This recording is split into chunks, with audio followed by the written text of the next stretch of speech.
My friends, the great experiment. We should analyze the optical properties of this movie. We've got 50,000 movies in the database. There must be something worth watching. This is a movie house. This place isn't about function. It's about fantasy. You could always read a book. Welcome to Greatest Trek. It's a new Star Trek podcast from the makers of The Greatest Generation, who are now watching movies for the Greatest Trek Film Festival until new Star Trek comes back. I'm Adam Pranica. I'm Ben Harrison. How you doing today, Adam? I think you owe me and every FOD an apology. I always feel that way, but why do you think that today?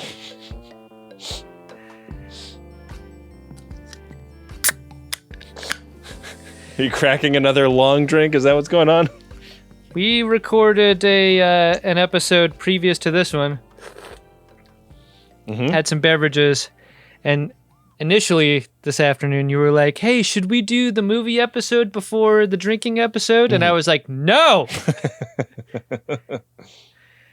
Because there was a hot minute.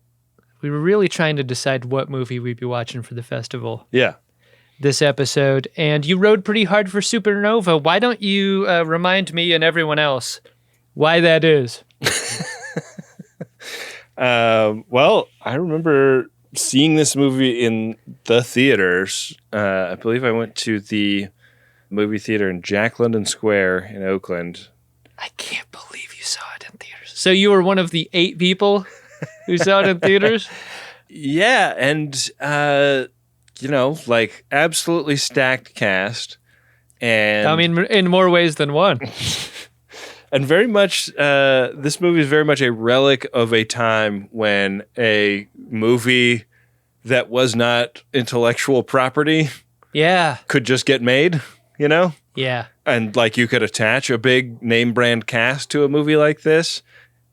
It's weird to think about, but like, I don't think this script couldn't get made now. It would just be one of those movies that is like so far to the right on the scroll on Netflix. Like if you just went to like the sci-fi section on a streaming app and just like, if you blue screened your Netflix, if you like reached the kill screen of Netflix, that's what this is. It's like it's over. There's nothing left.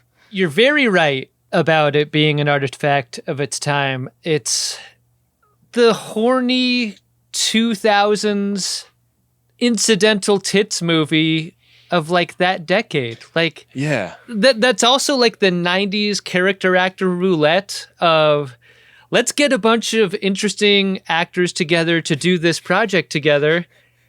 And that combination is just, it's incredible. Ben, I think maybe my day was just not a good fit for what this was. I woke up and I went to go see Alien Romulus with our friend Chuck Bryant at 10 in the morning. Deeply unfair. Woke up, watched that movie, had a blast. I love a 10 a.m. movie. That's fucking great. So got out there, watched that, and then came home and watched this. And it was like brushing your teeth and eating an orange grove full of oranges. After there was something just deeply unsettling about the back and forth of what this was. So I don't think it's necessarily this movie's fault, but I think there's a lot to talk about. There sure is, and I'm sure we'll talk about a lot of this as we get through it. But like, I was vaguely recollecting what this movie was like when I suggested it for the film fest, because I was trying to think of like movies that made me feel Star Trek or, Star Trek adjacent feelings. And like, I think that, we've talked so much about Alien and Jurassic Park over the years in relation to the way we've talked about Star Trek, that it felt right, A, to bring a movie that is at that level as the third movie in the Greatest Trek Film Fest, and B, bring a movie that maybe somewhat complicates my feelings about the like kind of sci-fi film that used to get made and the budget that used to get thrown at it. But I think that the number one reason I wanted to talk about this movie with you is that Wilson Cruz has a big part in this movie. He's probably like 4th on the call sheet in this film, but like a big part and an interesting part, like a pivotal part And it's the first time I can remember seeing him in anything. And you were not a My So-Called Life person? I've never heard of it.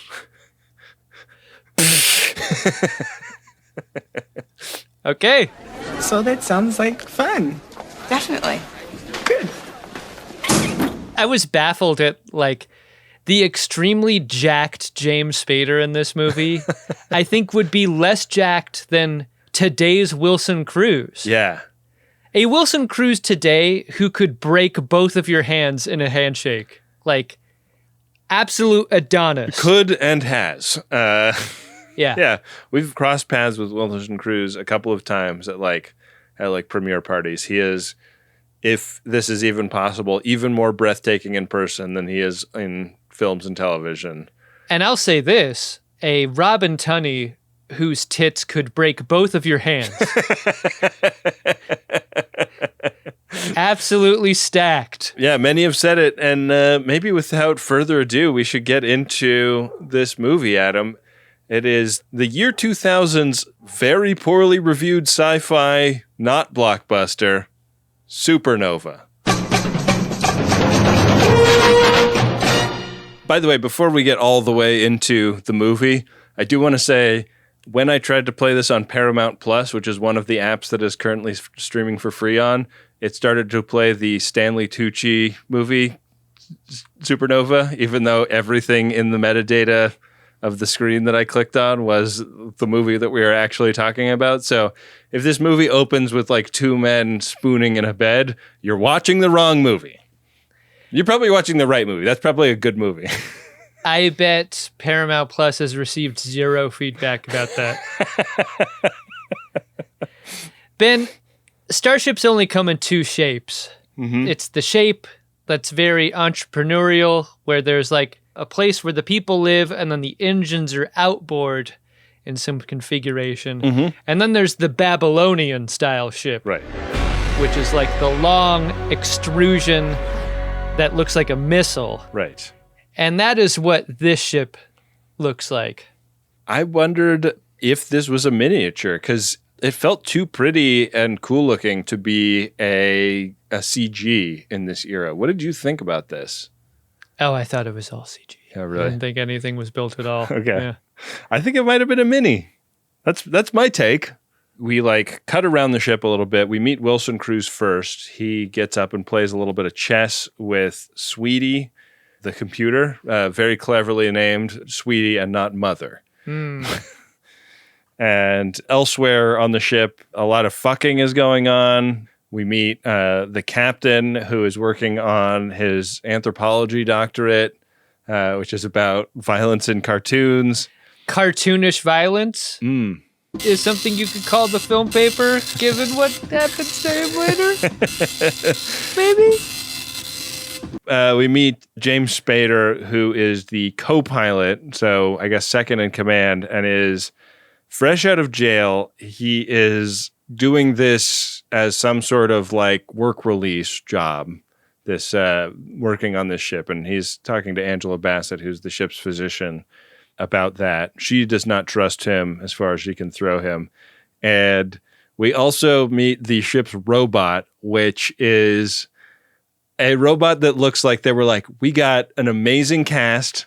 We built a ton of sets to build out this this spaceship that all of the action of this film is going to be on.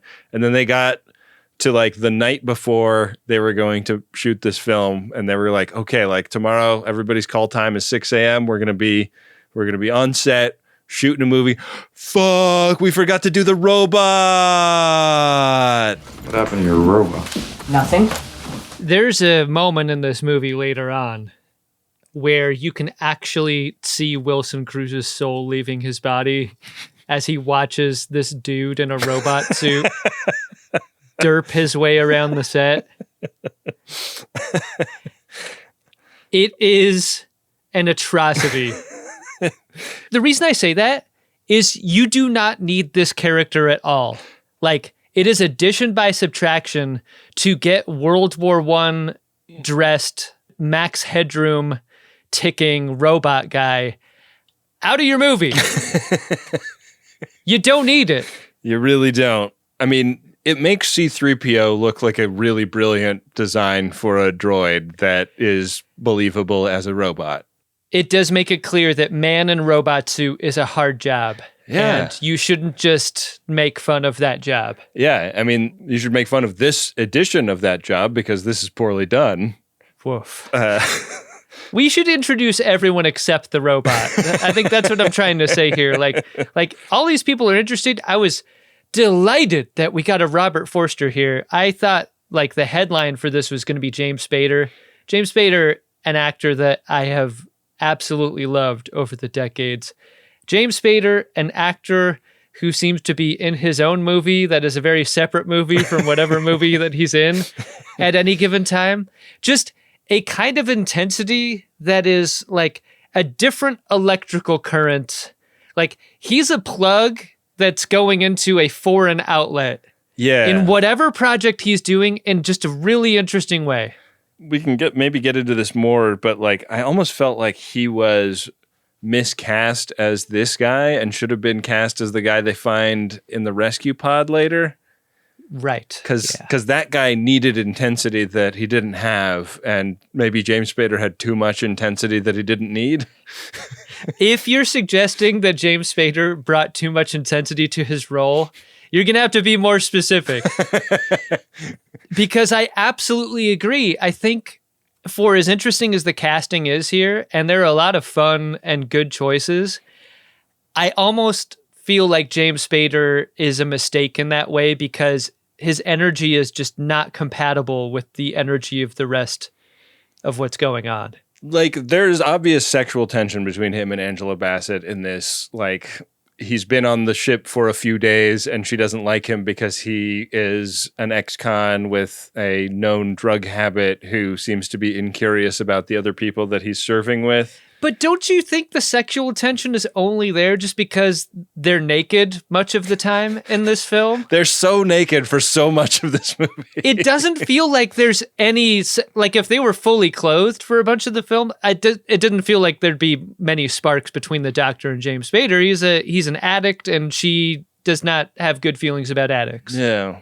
I mean, so he's ex-military and the drug he was addicted to is called Hazen, a rare example of a name for a space drug in a sci-fi film that isn't like prima facie ridiculous. Like, it's like actually one of the strong things about this movie is that they didn't name the drug like Shoot or something equally ridiculous. Like, she's got a real chip on her shoulder about this specific thing he was addicted to, and we cut around the ship as he kind of starts to, I guess, at the Doctor's bidding, open up to people. Like he meets Benjamin, the Wilson Cruz character, in the next scene, and we learn that Benjamin has done something to the computer that is like super not allowed to make the ship's computer more human-like. I'm assuming you're not going to turn me in. You don't know me well enough to make that assumption.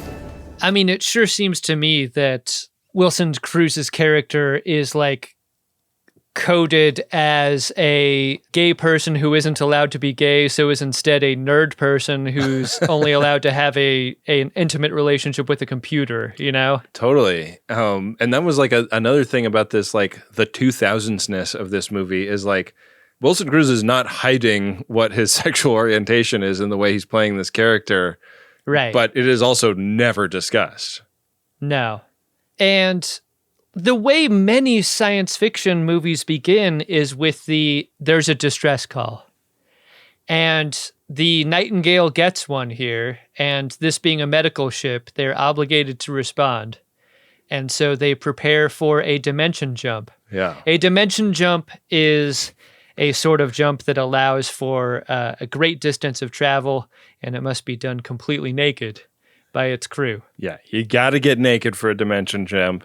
For some reason, when they get this call, it seems like everybody but the captain goes to the bridge initially, and he goes to the engine room and is like doing something in the engine room that felt strange.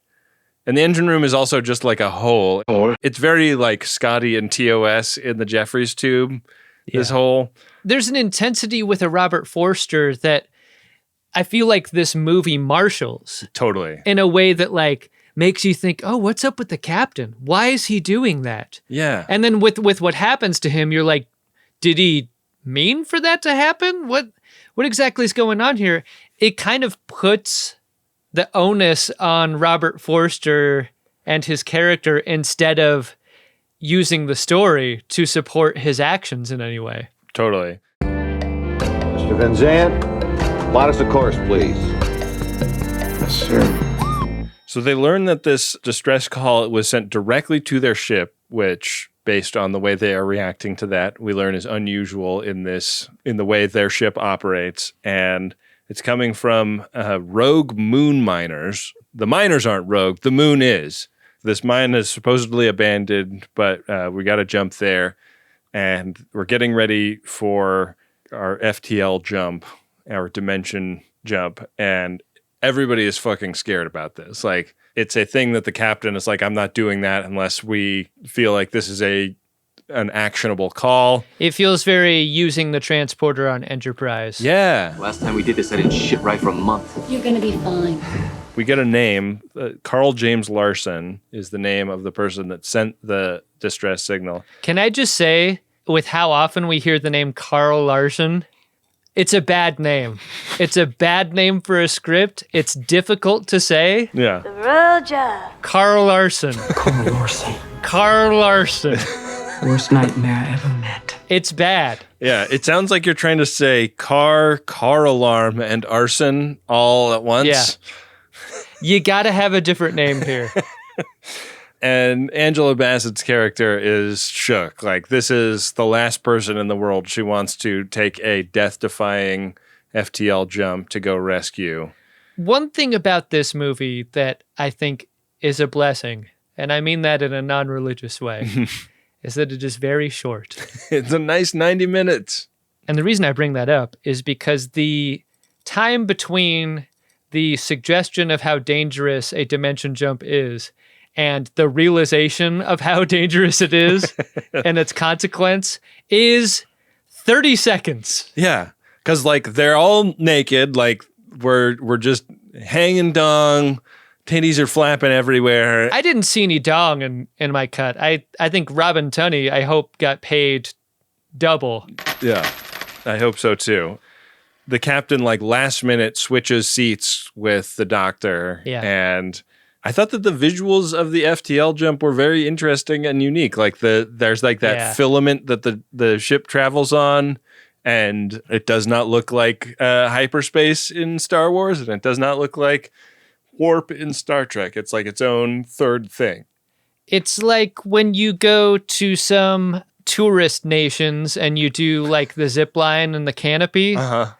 It's like zip line warp travel. Totally. That this ship is able to do. And Captain Robert Forster dies in a freak fused to the glass of his dimension jump protection pod accident. And the horrors of science fiction are so incredible generally that euthanasia is frequently on the table, right? Like as a course of action in times like this. And like euthanasia specifically requested by the person in the tube.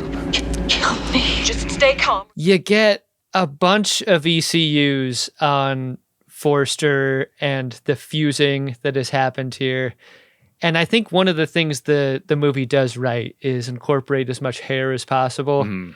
Hair is the grossest part of a body to be fused with anything else.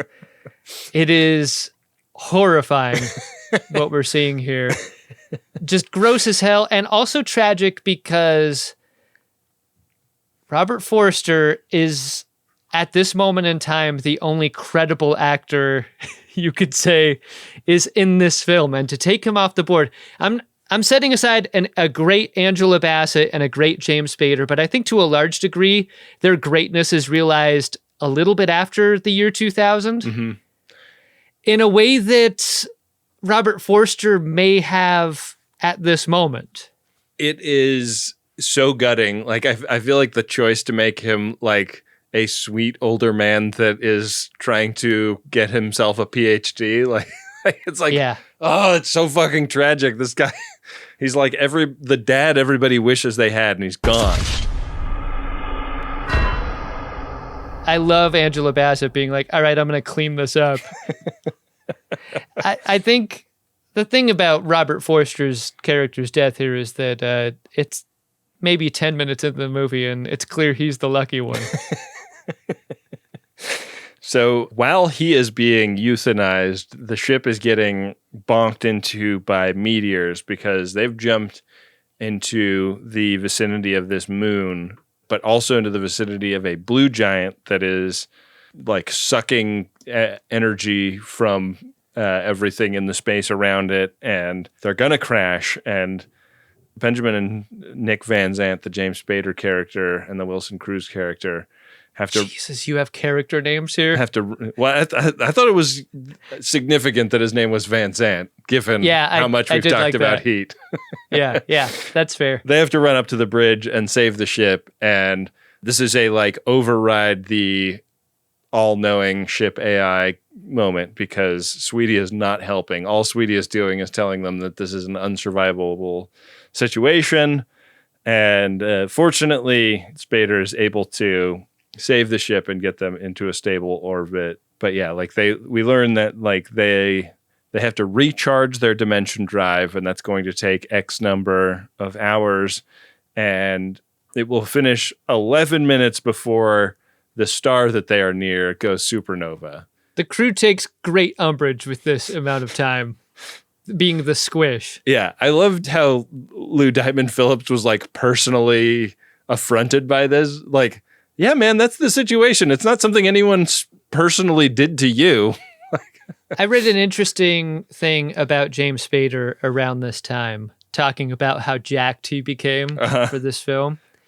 And he had some hard feelings about Brad Pitt. In the, if I am to be a lead actor, you know, carrying a film like this, I must also be a specimen of physicality. Right. Which James Spader clearly was in this movie. Like, body goals for James Spader, but also for Lou Diamond Phillips, who I was not able to read a similar feeling about, but like everyone in this movie is keeping it pretty tight. I guess maybe that's why you get rid of Robert Forster, right? You don't want to see that guy fuck.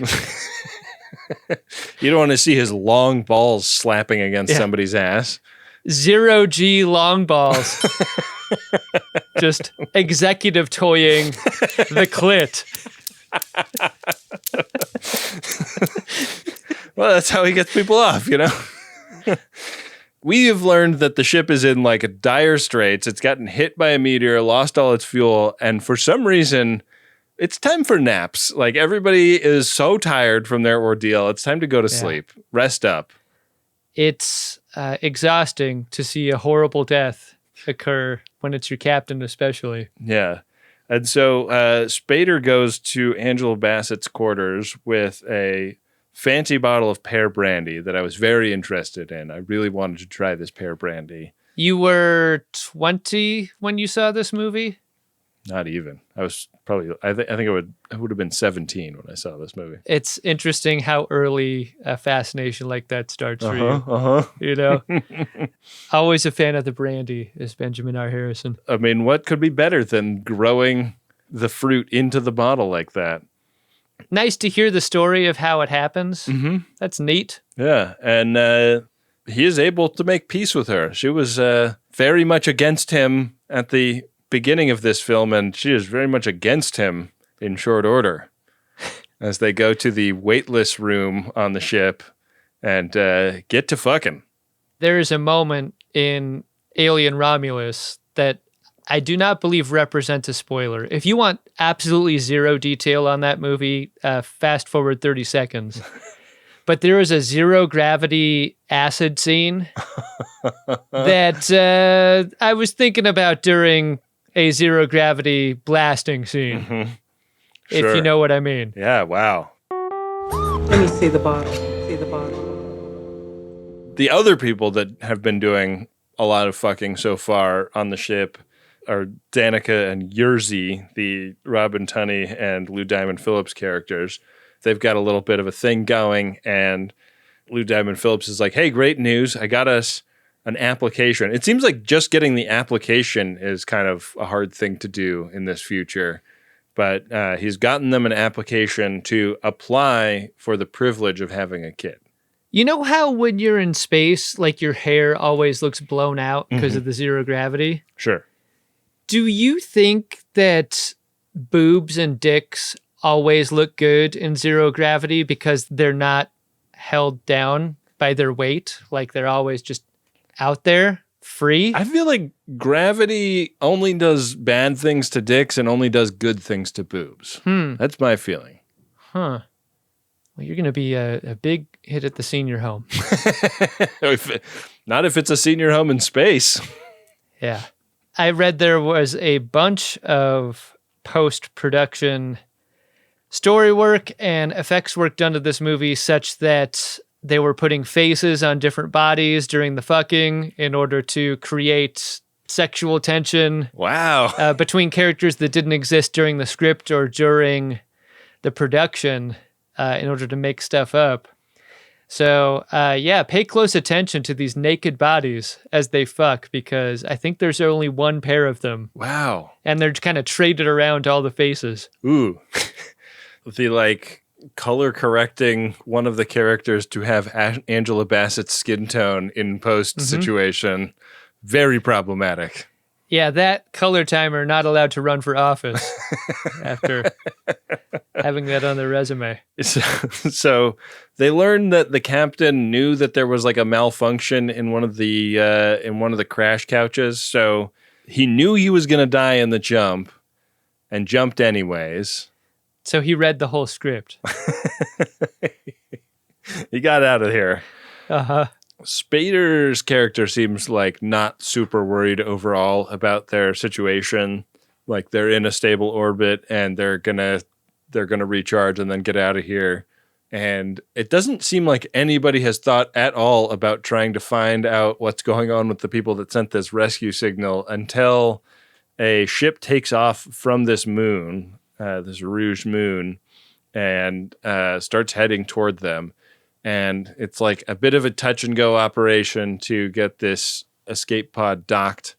But sure enough, they pull it off and the escaped astronaut comes into the ship and turns out he's real easy on the eyes, Adam. Another character is added to the cast that is quite fetching. If you've watched movies and TV in the 2000s, you're very much acquainted with this actor, Peter Fasinelli. Yeah. From Can't Hardly Wait, from Fastlane. Do you remember Fastlane? I don't know if I saw Fastlane. Fastlane was one of my favorite shows at the time. A show that was on the Fox network. A show whose pilot was directed by McG. If you have any feelings about McG or McG's music video work at the time, that should inform you a great deal about what this show looked like. We got a Bill Bellamy and a Tiffany Amber Thiessen rounding out the above the title cast. Wow. And just a fucking riot of 42 minutes on Fox every week. It was one of my favorite shows at the time. Just great. Wow. So his appearance in this film did not limit his casting opportunities a couple years later to get into Fastlane's cast. No, not at all. And if I have one thought about him being in this movie, it's that they kind of ugly him up. Oh, interesting. Yeah, I thought they kind of did him dirty. Wow. In a number of ways that I don't think worked to his specific strengths. Thought he was real pretty. But yeah, so this is not Carl Larson, the person that sent the distress call. Carl Larson. They get him in an alien-style scanner bed, and we get, the hologram of what's going on inside his birdie. And Angela Bassett is really stunned by what's going on with his bones. They seem to be strengthening themselves. That's bones. Yeah. It's very cool, Bateman, but that's nothing. Look at this. Speaking of just people being naked for a long time, get ready for Peter Fasinelli to be naked for a pretty significant period of his first 20 minutes in the movie. It is pretty clear that when he meets the Robin Tunney character, he is sporting an erection because his explanation for what's going on with him and her reaction is very much she's embarrassed and not just because he's naked. Yeah. I'm sorry. You're very pretty. I haven't been around a girl in a while. And this also is like stuff that Lou Diamond Phillips seems to be like observing from afar in a weird way. Yeah, unclear how open his relationship is with a Robin Tunney who've discussed family planning together. Yeah, like she does not immediately slam the portcullis closed on his erect penis when Peter Fasinelli is like approaching her to talk about how excited he is to see her. Yeah. You can sense the tension building there.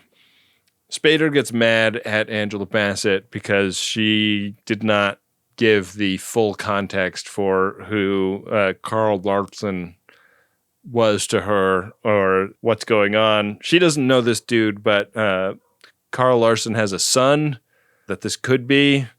She doesn't know. She dated Carl, and Carl was the Hazen addict that gave her her axe to grind against Spader.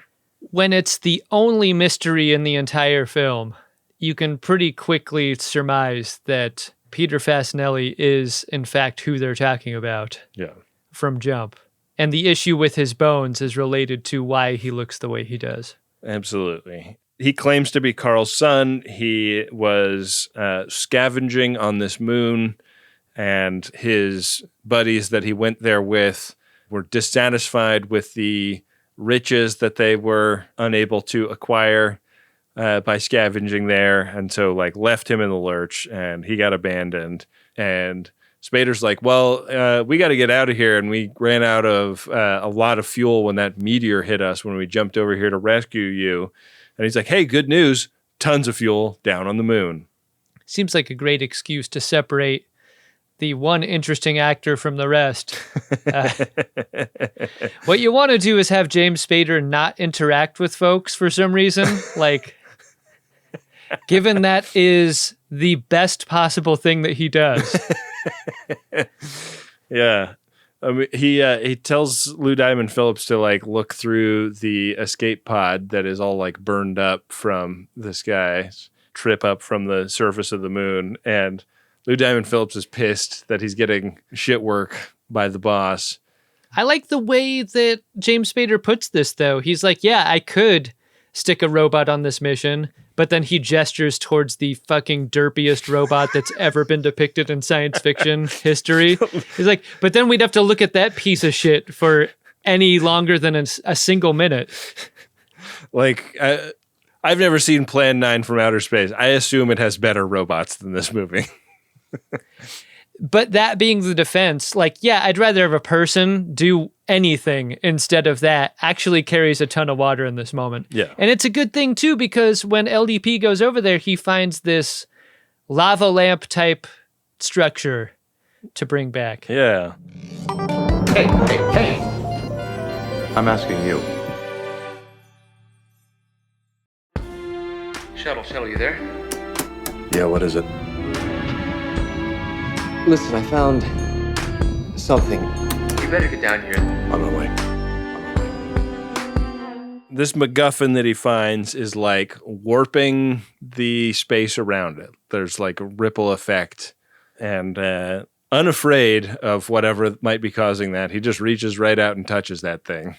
Mm-hmm. And he seems to get to spend quite a bit of time with it by the time Spader comes and like finds him and is like, what do you got there, buddy? It looks like it feels good. It looks like it allows for some omniscience in what's going on around you.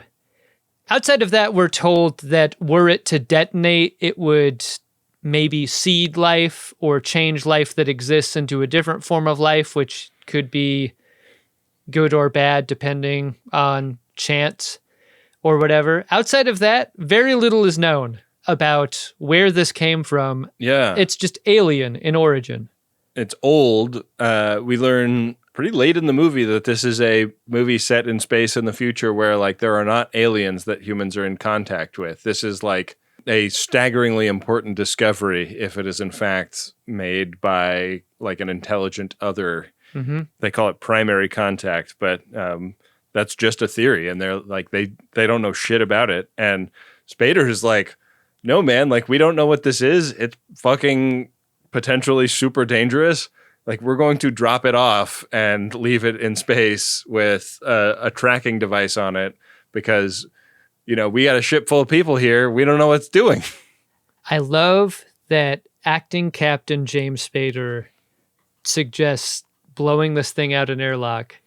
And in response, Peter Fasinelli's character decides to do that one by one with every crew person from this moment forward. Yeah. As if inspired. Yeah. Spader goes down to the planet in their shuttle. He drops like an emergency escape pod off of the shuttle when he gets off the landing pad, which will be important later. And Troy, who we've come to know him as, the Peter Fasinelli character, starts to like put the moves on Angela Bassett or tries to get under her skin or whatever. It becomes clear that he can sort of read minds because the Robin Tunney character's desire to have a child is very plain to him. He can like tell her all about that. And she seems very open to his overtures in a way that he can just like convince her to fuck him by just saying like, you know, like, I know you're with Lou Diamond Phillips, babe, but like you should fuck me and see if you have fun. And if you do, then you should, you know, change your mind about him. It's so fucking stupid that's all it takes. That we can't even give any sort of riz. Outside of Peter Fasinelli being naked, there's nothing to him. That's the thing is like I feel like James Spader in this role would be so much more interesting because there is that ineffable quality to him. Yeah. There's like, he's not exactly like Brad Pitt attractive, but there's something so compelling about the way he looks at a character in a movie. You absolutely understand. Yeah. There being an attraction there. Absolutely. Yeah. And yeah, I didn't think Peter Fasinelli quite had what this character needed. I think it's Peter Fasinelli trying to seduce Robin Tunney, who says the only sin is regret, as a way to convince her that, like, you're just going to regret not fucking me if you don't. Yeah. So they get to it, and meanwhile, her boyfriend is doing some insertion of his own because he has let himself into the room with the throbbing purple object and is getting real intimate with it. This is also a way for him to peep, right? It's a peeping. Because I think while interacting with it, Lou Diamond Phillips is able to see what's going on with Peter Fasinelli and Robin Tunney, right? Yeah, and maybe that's something he gets off on. Maybe he likes to watch. Yeah. So James Spader is going down in an elevator. Peter Fasinelli is going up, and Lou Diamond Phillips is going in. Yeah, I guess you could say that. Who discovers Peter Fasinelli's deep, dark secret and then triggers his murderous rage? I will admit there were parts of this movie where I dipped right into the Wikipedia and I was like, what the fuck is happening here? How did this happen? And I just started reading trivia and stuff. This may have been a moment that I had a blind spot. Yeah, so like the computer has like finished analyzing the object, and we learned that it is a 3D shell containing 9D matter, and that if it blows up in our universe, it will like replenish all of the like stuff that creates the universe. And like I think the comparison is Genesis device, right? Like it's like a Genesis device that has an infinite blast radius, essentially. Yeah, an interesting part of this concept is that the blast will finally reach Earth in 50 years, which is an interesting idea when you consider, like, what would an Earth population do if it had 50 years left to figure out whether or not to get the fuck out of there or prepare for a transformation of some kind that could be good or bad. This is a movie that chooses against an interesting idea like that and instead just presents it as is. Yeah. So Robin Tunney finds Lou Diamond Phillips just like high as fuck, like leaning his forehead against this thing. She treats it like a bomb or something though, right? I really like how she talked him through disengaging from the thing. Yeah. Yeah. In a very loving way. And he seems so like disconnected from everything by the time she has talked him through this. Like he's doing like handstand push-ups in the hallway. Just like, hey, like I can do this. Wow. And is not really paying any attention to her. Does not seem upset about what just happened that he's probably aware of based on his interaction with this throbbing purple butt plug thing. He's not interested in becoming Eskimo twins with Peter Fasinelli. No. You're right about its description as a butt plug because Robin Tunney's dialogue is cut off before you can hear her description of it in that way. But you can read her lips. That's what she's saying. Yeah. Maybe it's just a toy, an alien child's toy. Or an alien sex object. It looks like a... You know, like a moment we wished over and over again would happen in Star Trek where somebody would describe something as what we're all thinking it looks like. Robin Tunney actually does in this movie. Yeah. And so Spader's down in this mine looking around and he finds a big old pile of murder victims and he realizes that this guy that claims to be Troy has fibbed a little bit on his story of how he wound up alone on this mine. And meanwhile, Troy is up in the engine room unplugging key cables that allow Sweetie to communicate with James Spader. And he's sort of turned the planet surface into a kill box. Like all of the automated mining equipment is now going to attack James Spader. They really tried here. Like this was the moment of great effort, I thought, in order to make the feeling feel dangerous and epic. Yeah. You know, there's this mining equipment shooting flames and spinning drills and we're breaking down walls and it does look very kinetic in a way that they're going for. It's scary, and like there's a great moment where he's like running across the bridge to get back to the escape pod, and Troy like takes remote control of the shuttle and flies it home, and like we are left to assume that James Spader is dead when Robin Tunney finds Peter Fasinelli in the bridge and like confronts him about what he's doing. Like so suddenly she is suspicious of this guy who she was insufficiently suspicious of before. And he's like, oh man, babe, like what a disappointment that you express any curiosity about what I do outside of what we've got. And he like literally just tosses her into an airlock and spaces her with no ceremony surrounding it. Warning, you are overriding computer protocols.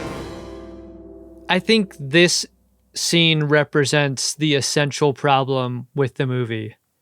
What does the Peter Fasinelli character want? Because he's kind of escaped from the mining facility. He's made it up to a place that he could use as an escape raft from this danger. But, like, these are usable people. Like, he needs a crew to fly the ship, right? Yeah. He doesn't really even know how the ship functions without them. He's going around killing people and smashing up their nude tubes that they use to do their jumps in. Like, his behavior seems unmotivated and just purely aggro. Just destroy and kill from here. Yeah. In a way that, like, if your antagonist was going to be a monster, just make this a monster. Right. Like, the reason you hire and cast a Peter Fasinelli is to have charisma and do things in a Peter Fasinelli kind of way. Right. But they don't marshal any of his skills. And like his body is changing. Like he goes down and kills Lou Diamond Phillips, and like he's got like super knuckles on his fingers now that make the same purple glow as the MacGuffin. Can we talk about that color for a second? Yeah. It's unfair to compare this film to an Alien Universe film, but the recency bias is such that Like, having just seen Romulus, I'm seeing all those greens. I'm seeing all those CRT monitors. Mm-hmm. I'm feeling a sense of place that is conveyed in a cohesive universe like that. Right. And it could just be as simple as green is better and more threatening than purple. Is that as simple as it needs to be? I think purple might be a bad science fiction color because it never makes this film feel dangerous in a way that it kind of could be. That's an interesting take. I mean, it's like almost a cliche in Star Trek at this point when a ship shows up and it's got green lights in it. It's like, well, these dudes are not good. Yeah. I mean, like we talked a while ago about like the robot in Ex Machina, like how much they struggled to make that not look like a robot from another sci-fi thing, like to make it not feel referential. Yeah. And I kind of feel like purple is like one of the few places you have to go with a special effect anymore. Yeah. And maybe that's because it just doesn't fucking work. Like it's been left on the table because it's not the color. Green's a hit for a reason. Yeah. It must be green, okay? Okay. Lou Diamond Phillips and Robin Tunney are going to live in space together forever. Dead. Yeah. RSVP them. Yeah. Finally, Wilson Cruz's character, Benjamin, finds out about all this killing. And he and Angela Bassett are like the only people left aboard with this lunatic. And Wilson Cruz gets a grappling hook gun, and they team up to fight this man that they think is named Troy. It is at this point that Angela Bassett takes like a remote control of the robot. And this is a thing that she returns to a couple of times where she's got these POV goggles and all these like glowing cables on all her extremities. And we do like a little jump scare with the robot, and Benjamin shoots this crazy grappling hook gun at Troy, pinning him to a wall. And turns out Troy is unkillable. I think it says a lot about the greatness of Angela Bassett that this didn't kill her career.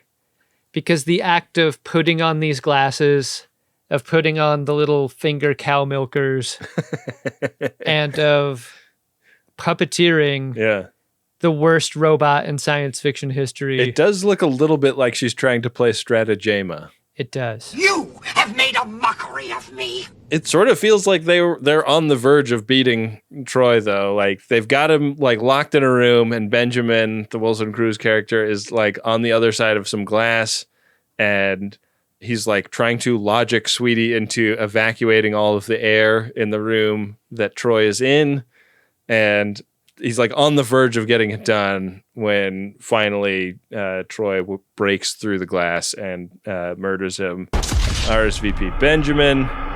I died.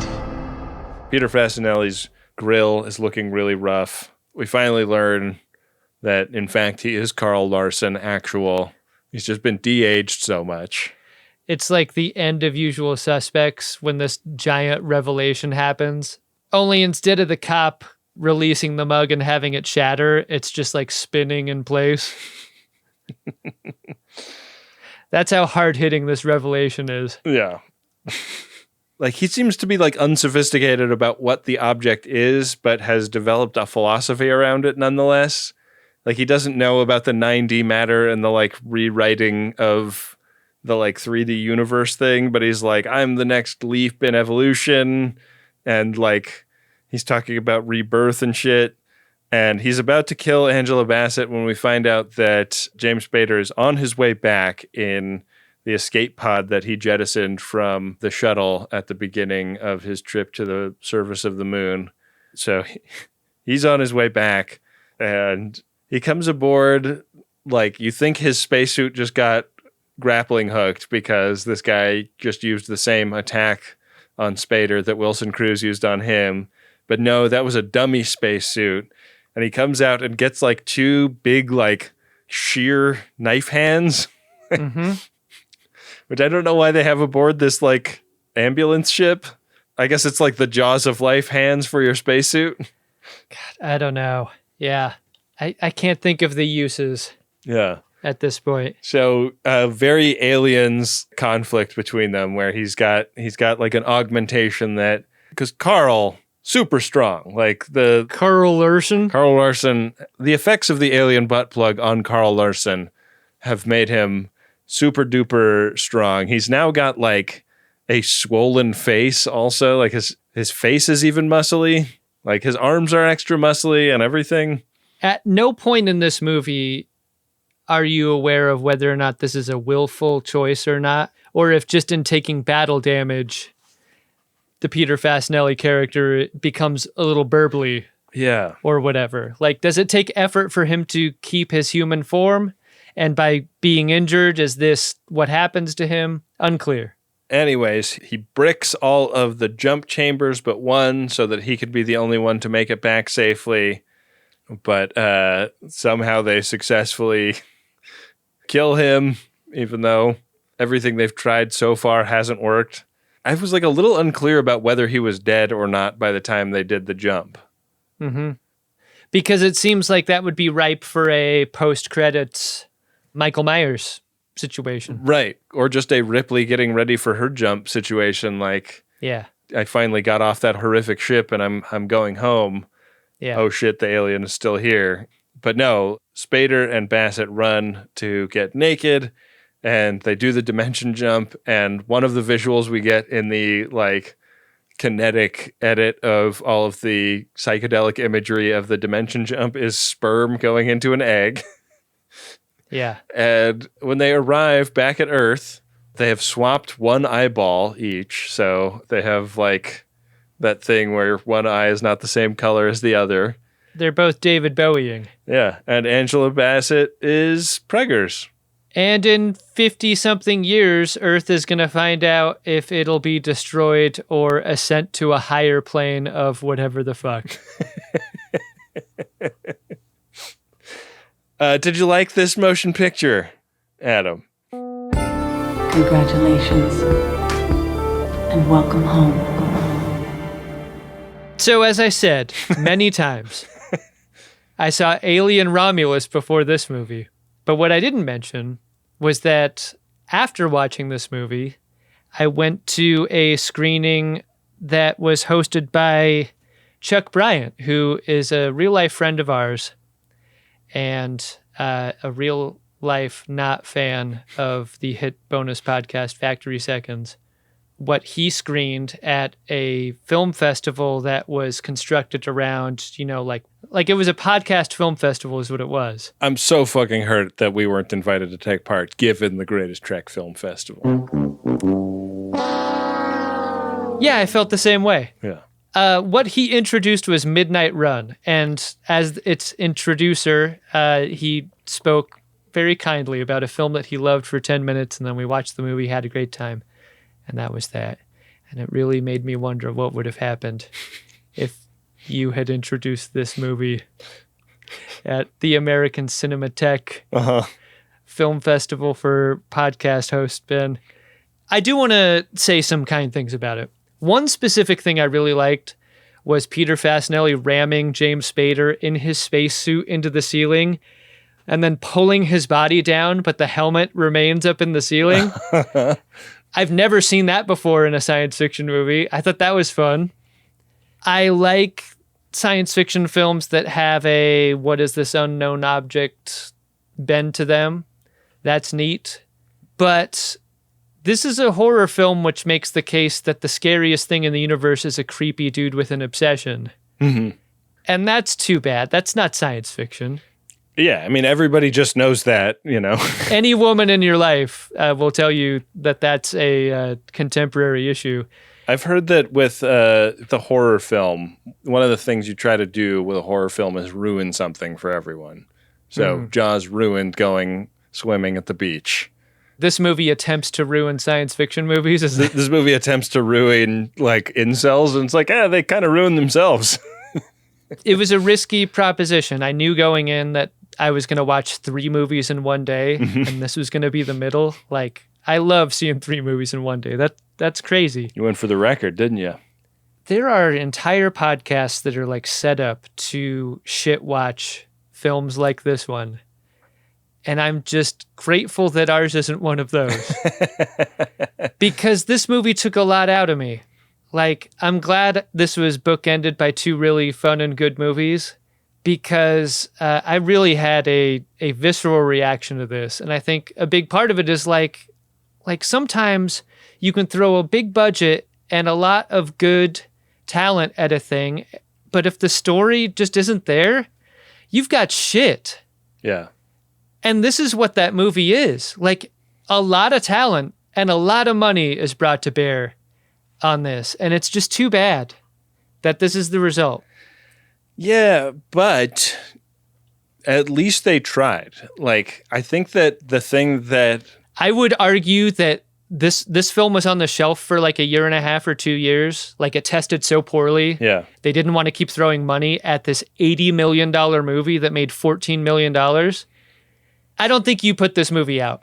I think that we just we come from a time where like there were movies that tried and failed. Like, they just don't even do movies that fail anymore because everything is IP and everything is a sure thing in a way that is like, I mean, like, I'm glad that they made an Alien Romulus. I'm excited to see it, when I work up the nerve, but like, I am sad that there isn't a Alien being made now, Mm-hmm. And like, while this like completely fails, by that you mean a fresh IP, right? Like the way Alien was in '79, and like a fresh IP that isn't even trying to be the first of 25 movies. Like Alien is a perfect film and hits all the notes, but like for every Alien, there are 20 or 30 supernovas where it's like what about if we like spend $80 million on this script and see if it does anything, Like, it's so apparent that you can spend a ton of money attempting to fix a story problem with effects, and you can't do it that way. No, the story has to be right. I mean, like for the robot in this movie, there's also the warp effect and it being like a totally new version of that I'd never seen before. Like, there are so many good ideas in this movie that are smashed right up against like objectively terrible ideas. The way Robin Tunney's tits are smashed up against the glass. Lou Diamond Phillips. Yeah. A movie I have fond memories of, not necessarily for the movie itself, but for the time it represents. So that is very well put.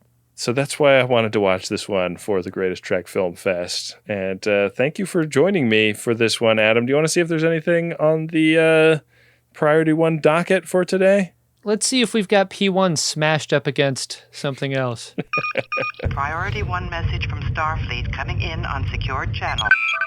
Adam, a couple of Priority 1 messages here. Both of a promotional nature. Like that. This never happens. FOD's coming in strong with their support. This first one goes like this. Attention, all FODs attending New York Comic-Con 2024. I'll be on the Artist's Alley on table I6. Come say hi. And if you ask me if I'm a friend of DeSoto, you may get a 3 Wharf Morn mini print for free. Amazing. O'Brien drop. I am Chief Miles Edward O'Brien.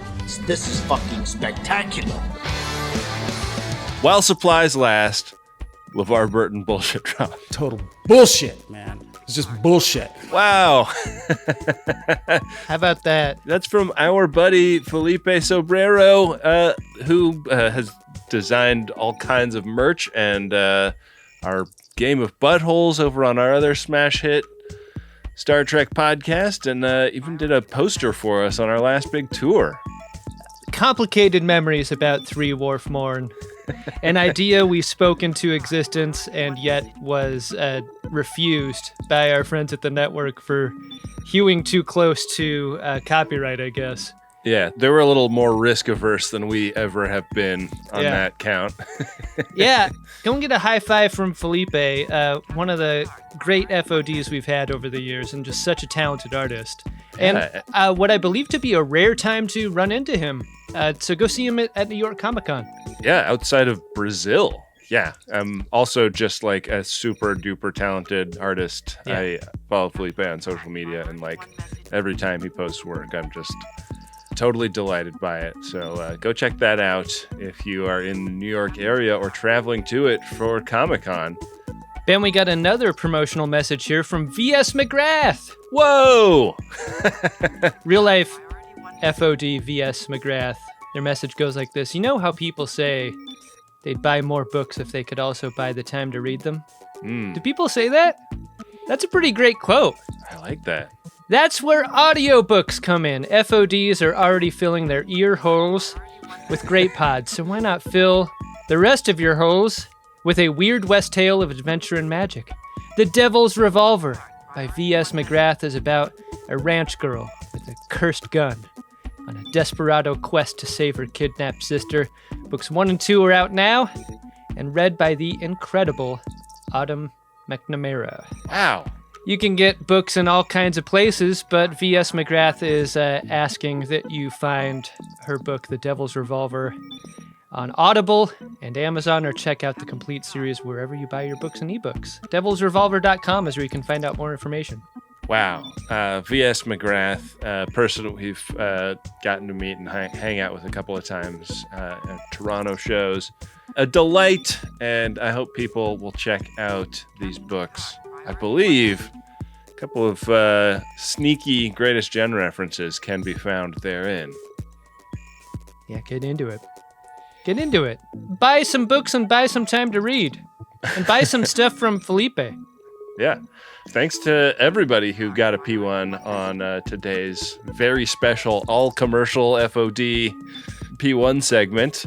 If you'd like to get a P1 of your own, it doesn't even need to be of a promotional nature. You just go to MaximumFun.org/Jumbotron and set yours up today. We really appreciate it. Hey, Ben? What's that, Adam? In the movie Supernova, did you find yourself an Edward Larkin? I mean, I think it's got to be that robot. Yeah, no question. The robot is the silliest character by far. The story is that he crashed and burned. That's where he got his limp. As much as James Spader is, like, in his mind in a different movie than this, that robot's also in a different time and place. Yeah, that robot's, like, in a student film in a way that everybody else isn't. Yeah. Just incredible. Like, somehow they made it more ridiculous. They were like, hey, like, we didn't really, like, figure the robot thing out, and so we'll put, like, a World War I flying ace costume on it to just really hang a lantern on that. What? Like, you could detect that the creative thought behind that was like, okay, this robot's dumb. Maybe we can go so dumb, we can, like, circumnavigate dumb back into viable science fiction idea. Yeah. But it just crashes on the other side of dumb. Yeah. Before making it back around again. It's so sad to see. Can you imagine how bad the day was for the actor playing that robot, though? Because I don't think there's any way the actor playing the robot doesn't know how bad this is. And, like, you're sitting for makeup and you're, like, getting the prosthetics and you're like, God, I'm going to be my best self today and I'm going to give it a try. And the robot face covers, I think, the tears that you have as a professional actor going out there doing your fucking ham and cheese robot character. And then at the end of the day, you're sitting to have that thing taken off of you and you're wondering, like, what is it all for? Is this me being an actor? Is this my life? Yeah. Why is this happening to me? It would make me rethink everything. The last student film I made in college, there was a robot in, and the guy I cast to do it was a guy who went, his day job was he would go to Times Square painted completely orange from head to toe and do the, like, robot moves, and he had the little, like, whistle in his mouth so he could be like,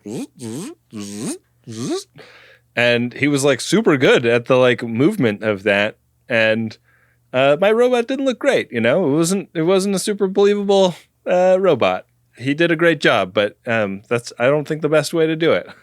Ben, Flyboy is the name of the robot. Flyboy is played by Eddie Rice Jr., someone who deserves to be named here for going through what they did. a 5-listing IMDb resume here. Went on to play a couple of roles. Went on to have a role in Reno 911 in an episode of that, which is notable and good. You know what that credit tells me is that Eddie Rice Jr. knows how to laugh at himself. And hopefully the experience of playing Flyboy in Supernova did not mentally destroy him the way it came close to destroying me. Well, with that said, I think we should get to our final segment of the show, Adam, the Warning Pause segment, where we express our appreciation for people that go out and risk their own reputation by leaving a nice review for our show or posting on social media about what we do. It's greatly appreciated. It's a great way to spread the word about what we do here. Prepare a buoy and launch it when ready. Warning buoys. An emergency buoy. A warning buoy. Ben, occasionally someone is willing to put it all on the line professionally out on the internet, sticking their neck out for what you and I do. This person has most definitely done that. A professional writer for a professional website called Giant Freaking Robot. This is an article by Chris Snellgrove. Hundreds of words with the headline, "The Star Trek Podcast Better Than Most Episodes." We're going to link to this in our show notes, but just an effusive article about what we do here and the reasons why we make the choices we make. Really feels good to be seen, you know? Yeah. Chris Snellgrove really gets it and describes in great detail all the ways that I think you and me and Wendy and Bill do such a great job, and Rob do such a great job making the programs here that we love. So big thanks to Giant Freaking Robot for permitting one of their writers in Chris Snellgrove to dedicate so much ink to our show. And articles like that, I mean, one of the reasons why the show became a great success. Absolutely. We really appreciate the ink, and it's still like a goosebumps, I can't believe this is happening feeling when I wake up in the morning and see something about somebody writing something about our show. Like a magical moment for me, and I really appreciate it. It's good stuff. Hey, just really excited to watch a different movie next week on the Greatest Trek Film Festival. There are so many movies, and next week's will not be Supernova, Adam. Excited to hear what Wendy tells us will be the next. Coming right up here. Greatest Trek is an Uxbridge Shimoda podcast on the Maximum Fun Network. It's hosted by Ben Harrison and Adam Pranica, and it's produced and edited by Wendy Pretty. Next week on Greatest Trek Film Fest, it's going to be the 2002 Steven Soderbergh film Solaris, starring George Clooney. As always, we want to thank the Max Fun members who support this show financially. Members get access to all of the network's bonus content, plus the new bonus episodes that Ben and Adam put out every month. You can set up your membership in just a few minutes at MaximumFun.org/join, and we really appreciate it. Thank you to Nick Ditmore, who created the show art, and Adam Ragusia, who composed the theme music. Make sure you're subscribed to the Greatest Trek YouTube channel and head over to podshop.biz, where you can look for some fun merch items and get signed up for the Greatest newsletter, which comes out monthly. Thanks to Rob Adler and Bill Tilley for their work on the @GreatestTrek social media pages. Follow those accounts and use the hashtag GreatestTrek when you post about the show. Thanks for listening. We'll see you next week for Greatest Trek Film Fest.